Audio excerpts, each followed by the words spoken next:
Welcome to the Polk Report, where we recap and preview what is going on in the Oklahoma State sports world.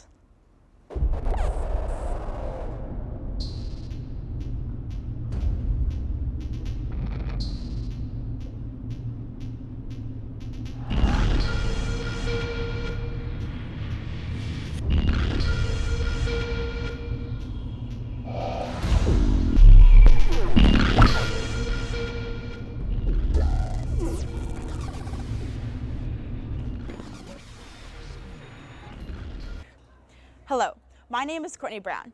This week we'll be taking a look at OSU's loss against Texas, women's soccer early exit from NCAA tournament, and cowgirl basketball convincing win against Texas Southern.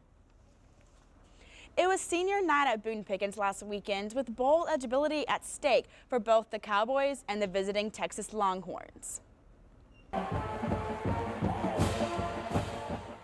There were plenty of fireworks during the pregame festivities at Boone Pickens Stadium, but the OSU offense was unable to produce any of their own in their loss to the Texas Longhorns. After OSU went 3-and-out in their opening drive, Texas opened the scoring when quarterback Tyrone Swoops found John Harris in the back of the end zone to give the Longhorns a 6-0 lead. After a second straight 3-and-out from the Cowboy offense, Texas marched right back down the field, and their 9-play drive was capped off by this 6-yard touchdown run from Jonathan Gray.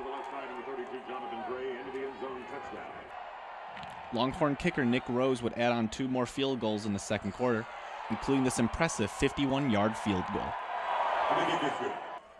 The Cowboy offense struggled all night against a very physical Longhorn defense. Quarterback Dax Garman was sacked 7 times, and the offense was only able to gain 2 first downs in the first half.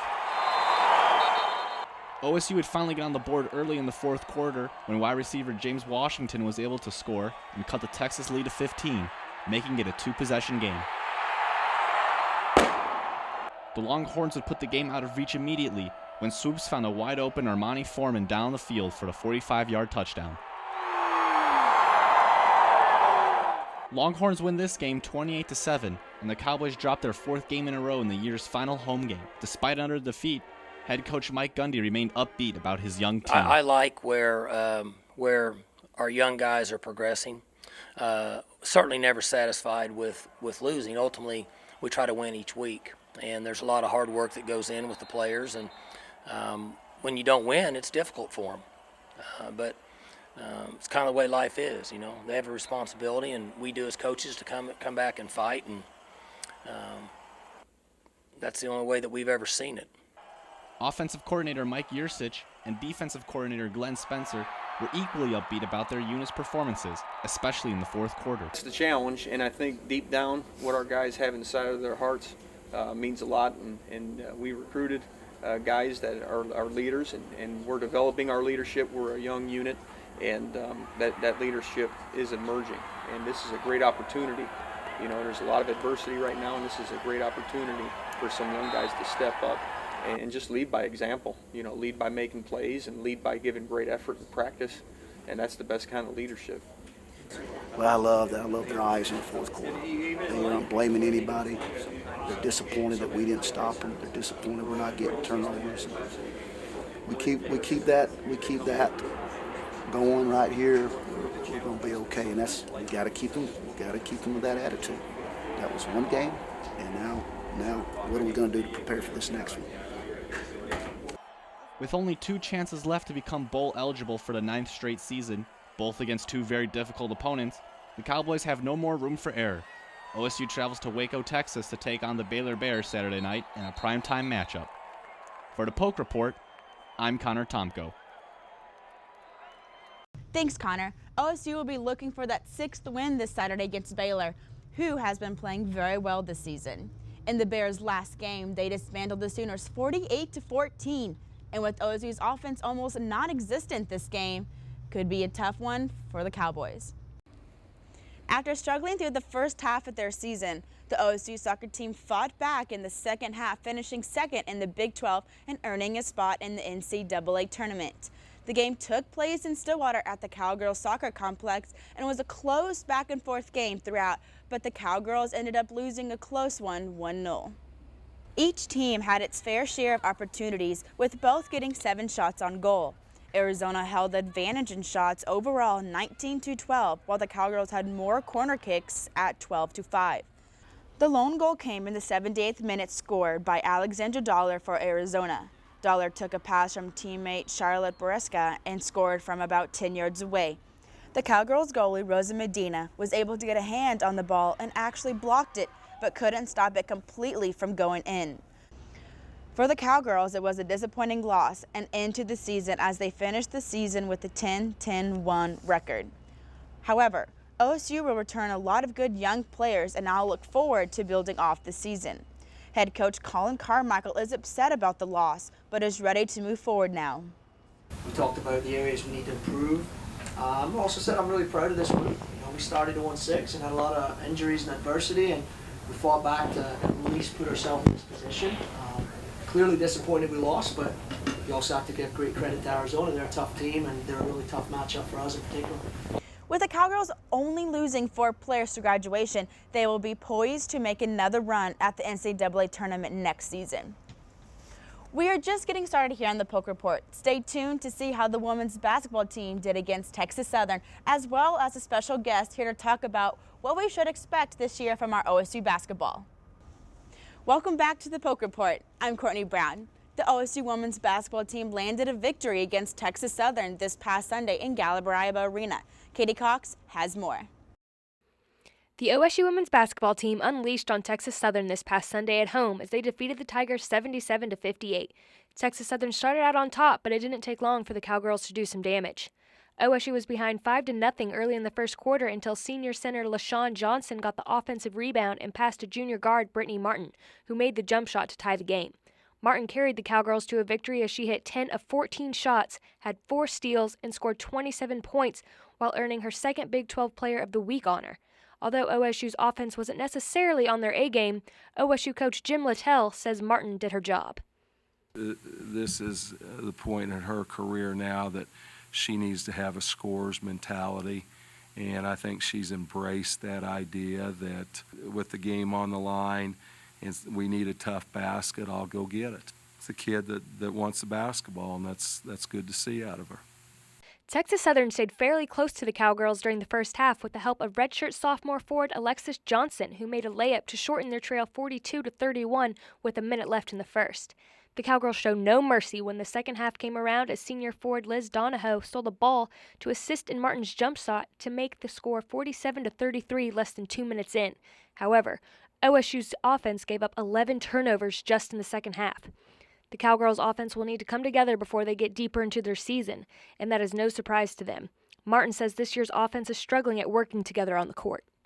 Our offense needs to flow better, and that's what I think we just cannot mesh with each other very well. Like, our offense needs to just be smoother. I think, honestly, we just have a lot of work to do, and I think everybody knows that. The Cowgirls sealed the victory when sophomore guard Lakota Beatty assisted Roshunda Johnson with a three-pointer to secure the victory at 77-58. OSU returns to Gallibraiba Arena this Saturday at 2 p.m. against Missouri State. For the Polk Report, I'm Katie Cox. Thanks, Katie. The Cowgirls took their first loss when they traveled to North Carolina on Wednesday. They will look to get back on track when they host Missouri State tomorrow at 2.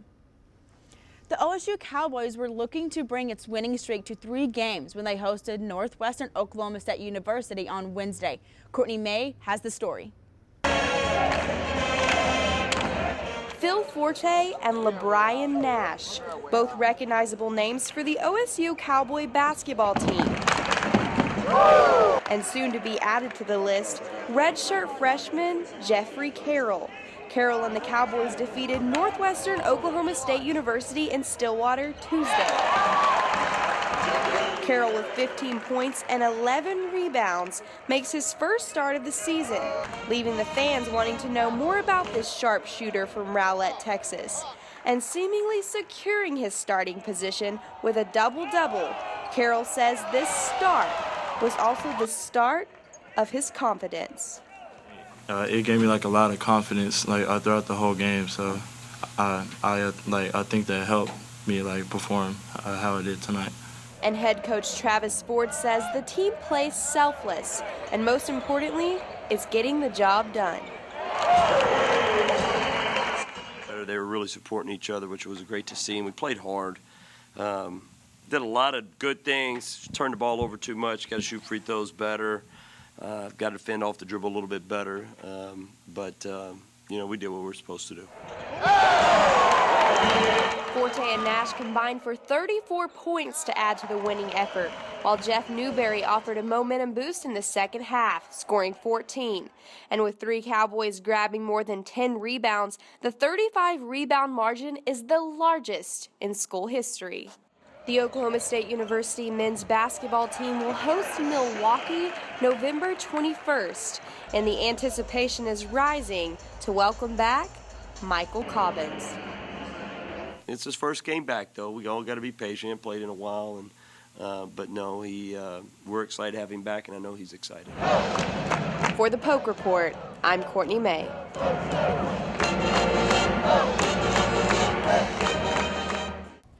Thanks, Courtney. The Cowboys will try to keep their streak going when they play against Milwaukee tonight at Gallagher-Iba.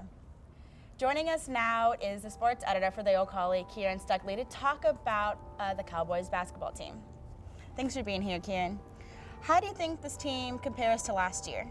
Well, Courtney, the team is a little bit deeper than last year. They have a deeper rotation. They run about 9 to 10 deep. Last year, they ran about 7 deep. They have a more increased post presence this year with Anthony Allen, a 7-footer from Jamaica. He proved to be a rebounding machine. Leighton Hammonds is in the mix there a little bit. They're younger, too. They have some guys that are unproven coming in to try to give some time. Tavares Shine is a freshman who is trying to make a name for himself on that team as well. How do you think the team has been playing so far? They've been playing well. The first couple of games, they didn't really play as well as they should have. They had slim halftime leads. But last game, they kind of put it all together, and now they're going to get Michael Cobbins back for the first time this season after having to sit out due to some NCAA eligibility issues. So the team is looking good going forward. What will they have to do to move further in the NCAA? Well, I think they got to make some threes. The team isn't as talented as they have in the past, and perimeter shooting, as we've seen in college basketball, is the best way to upset teams. So if they can make some threes, they're capable. Leighton Hammonds can shoot. Phil Forte is obviously the best guy. Jeffrey Carroll is a guy to look out for who can shoot the perimeter shot very well. If they can get some hot streaks from deep, I think they'll surprise some people. Thanks for joining us, Kieran. Thanks for having me. With Marcus Smart departing from OSU, Coach Travis Ford found himself needing a guard. His prayers were answered when Anthony Hickey Jr. decided to transfer from LSU. Our reporter Jacob Watkins has more. The Cowboys needed a new point guard coming into the 2014 season. With the season underway, Anthony Hickey Jr. has now solidified his spot as the Pokes' starting floor general. Hickey Jr. is a senior who transferred from LSU, where he started 31 games for the Tigers last season while averaging a little over 8 points a game. While at LSU, Hickey Jr. was known as a floor general who helped the Tigers with the 20th best assist-to-turnover ratio in the country. Hickey Jr. is a native of Hopkinsville, Kentucky, where he attended Christian County High School. As a high school senior, Hickey was named Mr. Basketball in the state of Kentucky after helping his team win the state championship. Hickey Jr. averaged more than 18 points a game in high school, but has taken over a new role in the college game. Hickey Jr. says he not only likes the atmosphere at OSU, but also likes his new role on the court as well. We connected off top, especially when we started playing. I started getting familiar where guys gonna be at automatic, especially the field. You probably get my most assists already, so just finding people is what I do best. This season at OSU, Hickey Jr. has averaged 4 points and 4 assists, but what he brings to the team goes far beyond offense. Head coach Travis Ford says he likes the way Hickey Jr. has fit in with the team so far. But I'm talking about on the ball, off the ball, doing it. I mean, he can really guard the basketball. He's leading our team in steals by quite a few right now in total number as far as practice is concerned, because he's really good off the ball. Hickey Jr. brings the Cowboys veteran leadership and good decision-making that could help open up the Pokes' offense. Hickey Jr. also gives the Cowboys a quick player that can help OSU run a fast break offense when needed. Not only does Hickey Jr. bring speed and leadership, but he also gives the Cowboys another three-point shooter on the perimeter. Last season at LSU, Hickey Jr. shot 34% from the three-point line. With shooters on the outside such as Phil Forte and Jeffrey Carroll, Hickey Jr. could not only help set others up, but could also help the Cowboys shoot better from long distance. For the Polk Report, I'm Jacob Watkins. Thanks, Jacob. Anthony Hickey and the rest of the Cowboys will be looking to move up into the top 25 when they take on Milwaukee Friday. That's all we have for this week's show, The Polk Report. Tune in next time for your OSU sports needs.